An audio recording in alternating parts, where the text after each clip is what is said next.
Okay, working on a commercial steel frame door. And the door could be steel or wood. This one just happens to be wood. I've taken it off because it opens into this closet, but they want it to open out. Obviously, I can't just remove the hinges and put them here. That won't work. So the whole frame has to be taken out and then flipped around, and the hinges will be right here and the door will open this way. And I explained to them that's the only way it could be done. So now you have to understand how to do this. If you look closely at the frame, you'll notice there's no screws, there's no fasteners. How the heck does this thing stay in place?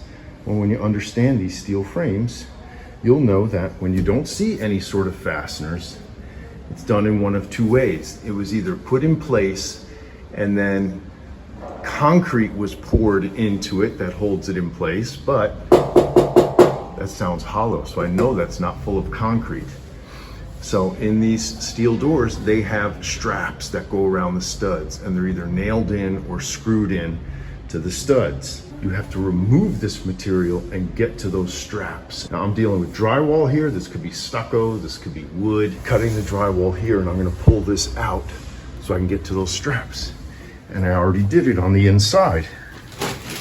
Let's see, I cut out the drywall and there's a strap screwed in there. That strap's attached to the frame and it goes around the other side of the stud as well.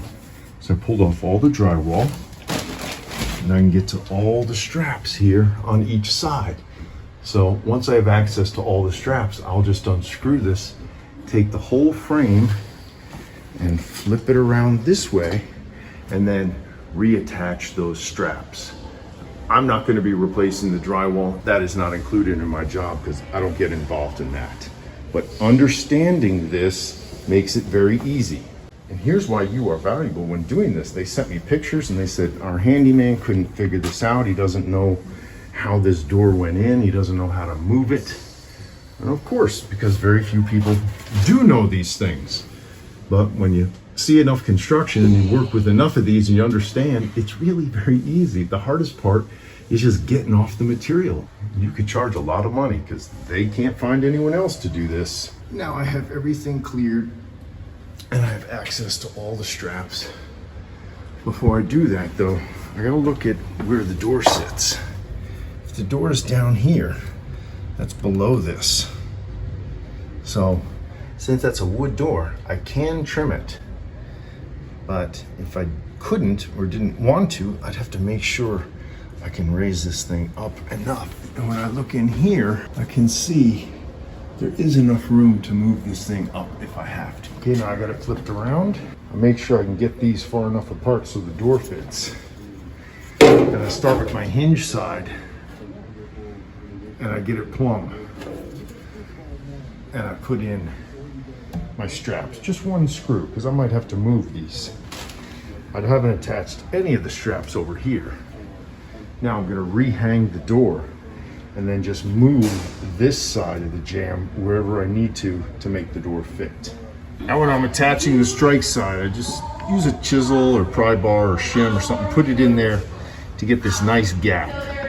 So I can move this leg back and forth. So when I have that's a perfect gap that I have. Once I got that gap, I just put my screws in there and make sure everything is working.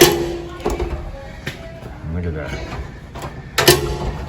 And with all of those set, then I go over to the other side and put my screws in here, and just be careful because you don't want the jamb to twist like that or like that, because that'll screw up the fit of the door.